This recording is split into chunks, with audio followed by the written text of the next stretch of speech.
ये तो आप नहीं कह सकते। दिल्ली और लखनऊ की उर्दू में फर्क तो है। मसलन रथ को आप मुज़क्कर मानेंगे या मुअन्नस? लफ्ज मेरा कलम सही है या मेरी कलम? औरत लिखे तो मेरी और मर्द लिखे तो मेरा। तो फिर जूता और जूती में क्या फर्क है? भाई मिर्जा तो यही कहेंगे, औरत पहने तो जूती, मर्द पहने तो जूता। जोर से पड़े तो जूता और हल्की पड़े तो जूती।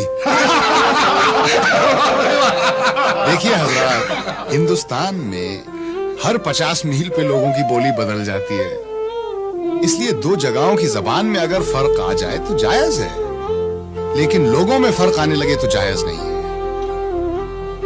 जबान अलग होने से लोग अलग नहीं हो जाते, दुश्मन नहीं हो जाते।